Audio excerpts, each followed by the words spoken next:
David Bowie, and everybody. I mean, Roxy Music. It was great songs, great stuff. Can we cut that? Okay.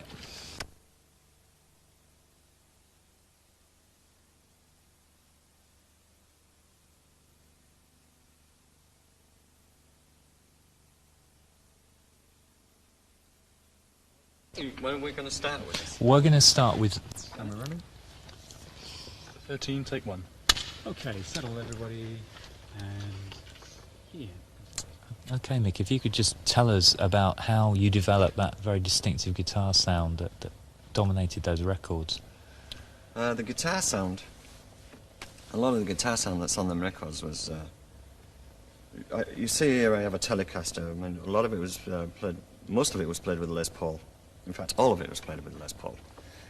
And then I used to get this very sort of honking sort of sound. This doesn't work right now, otherwise I'll be able to show you how it works, but I used a Crybaby wah-wah pedal. And I used to press the wah-wah pedal on and just set it on a tone.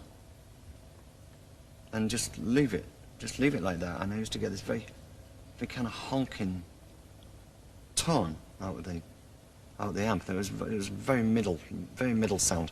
So that was how a lot of that came about, the guitar sound. The rest of it was basically just plugging in, and you just plug the guitar in and turn it up, you know, and it's and away you go, you know, like things like Gene Genie, Ziggy Stardust. Gene Genie, I remember, recorded Gene Genie in Nashville, Tennessee, and we only had these little tiny amps. That's all we had with us, was like little practice amps, you know. But we kind of just went in and plugged in and turned it up, and off we went. I think we recorded Gene Genie in 2 takes, you know. We kind of did it once and messed up, and then we just did it again. We never played the song before. And that was basically it. I mean, you plug it in and you turn it up, and away you went, you know. So there you go, classic Gene Genie riff. Comes from basically the Muddy Waters or the I'm a Man, John Lee Hooker, that kind of riff, you know.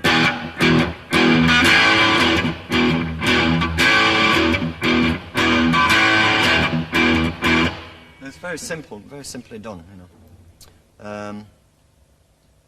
You can't help but get a decent sound when you turn an amp full on.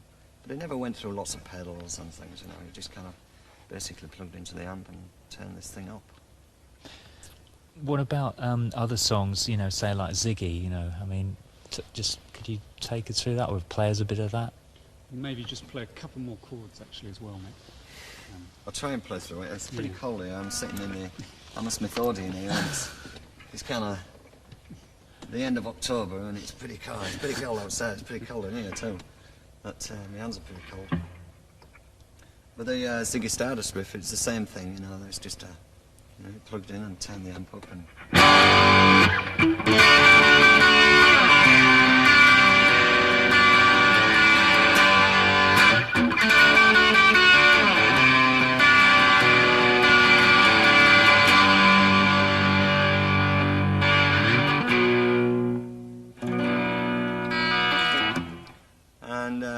It's very difficult to actually explain all that here, you know. We've got a little amplifier at the side here that's kind of got a lot of distortion on it, and not really the kind of thing I used to use. But I think more important than the sound, I mean, I think a lot of it is in the way one actually plays too. A lot of it's in the fingers rather than just saying it's that particular amp or that particular guitar, you know.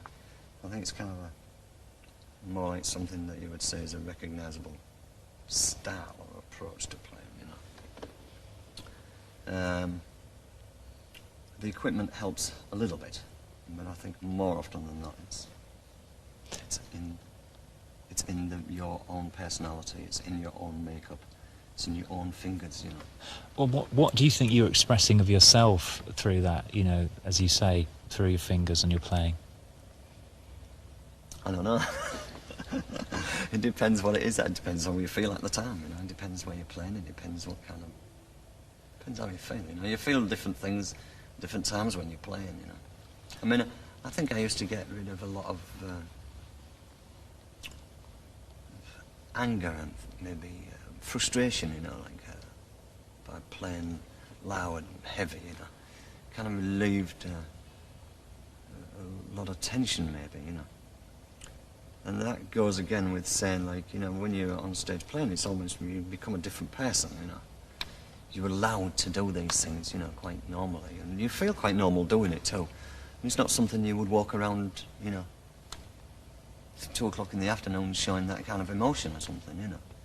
What did you enjoy playing? What gave you that relief? Can I have a sip of my tea? Yeah, Stop that for a yeah. second. Cameras running. And 14, take one. And wait a moment. So we'll settle. And go. Okay.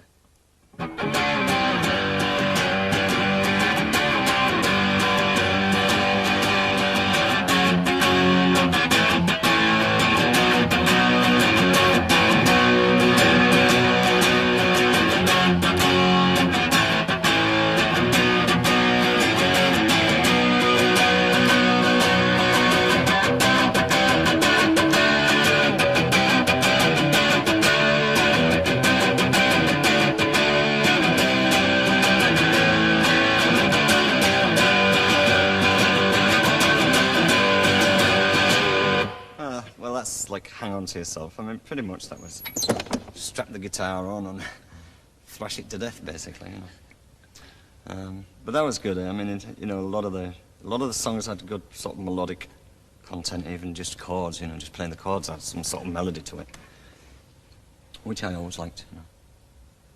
And then there was always, I guess, one of the favourite ones was like Moon Age Daydream or something. You know, I mean, I wish I could sing it.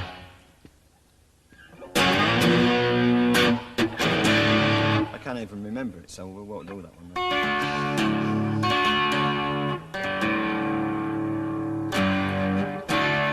We can do it again, though. Okay. But, If you can give it an intro again, just say this is Moon Age Daydream.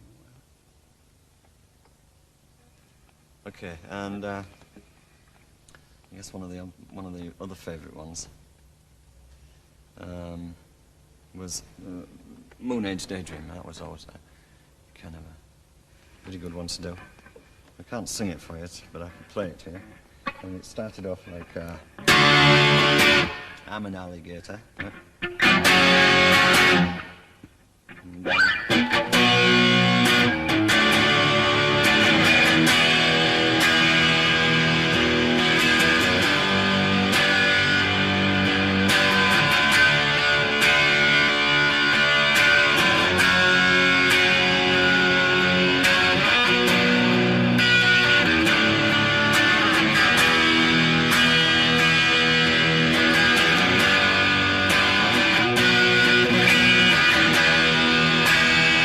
And, remember this part more like that.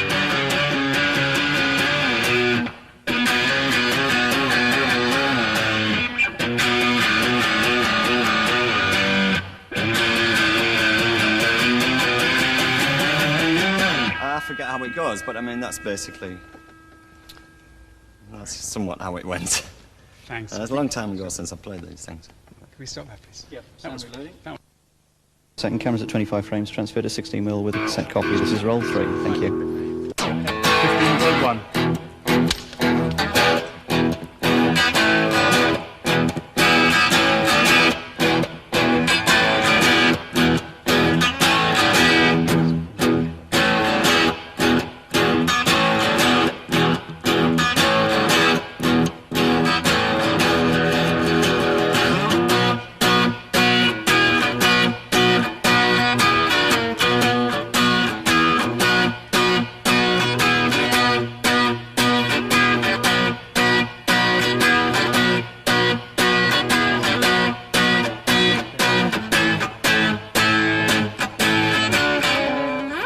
great.